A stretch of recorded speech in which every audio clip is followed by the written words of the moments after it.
wonderful tour, and people have just been wonderful and gracious and very kind and generous to me all along the tour. But there's been some interesting things that happened. In the Czech Republic, they offered to do this twice. Of course, in the Czech Republic, many people understand a certain amount of English and speak a certain amount too, because, you know, just American films and I'm sure British films and music and television, everybody's exposed to it all around the world, but they apologized a lot. You know, they would say, "Oh, my English is so bad," you know, but they really got by pretty well.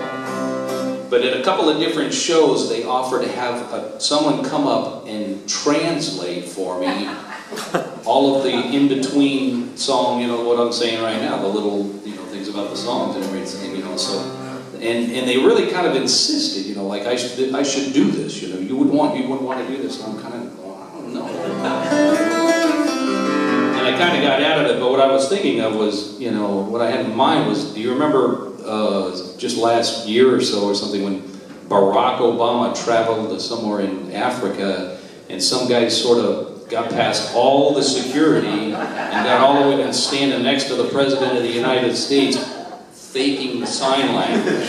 He didn't know what he was doing. He was just kind of bullshitting his way through it. And I thought, I'm going to be thinking about that the whole time. This guy, I cannot do that. So I talked him out of it, and they're very nice people.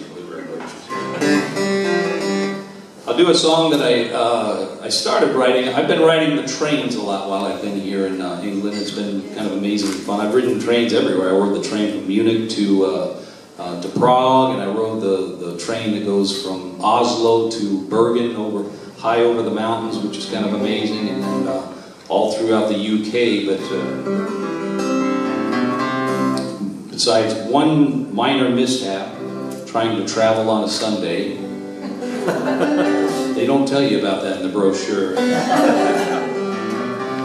But this is a song that I started writing on a train trip a few years ago. I was over here and I was riding the train from London to Darlington, and the woman behind me, her cell phone rang and she answered it and she said, "Hello, darling." And it got me thinking, and I put a lot of this song together on the rest of the trip, and then wasn't really getting it completed, and I sent what I had to Peter Davies, who you all know from the Good Intentions, just wonderful songwriter. I love Peter's songwriting, and he finished up what I had pretty quickly and sent it back to me, and it was just lovely what he had written.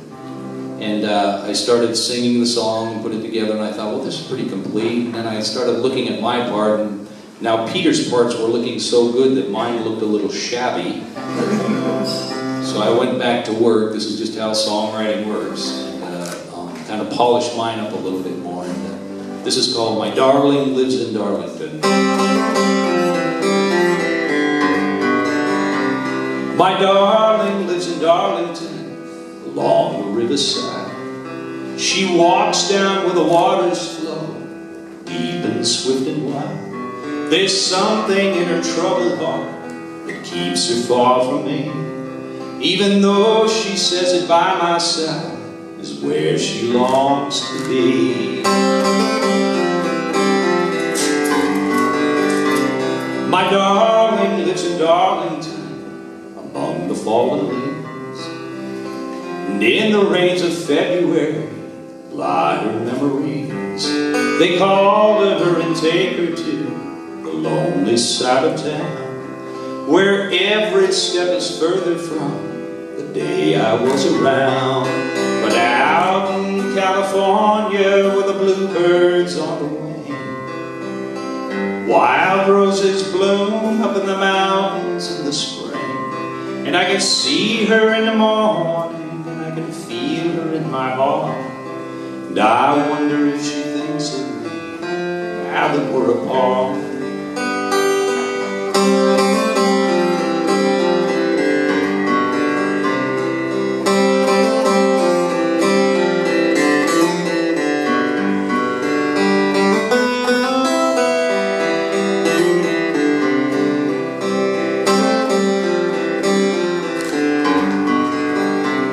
My darling lives in Darlington, and if you see her there, Tell her that I miss her, and tell her that I care. And maybe someday when she finds she needs no longer roam, she'll listen to her aching heart and find her way back home. My darling there in Darlington will find her way back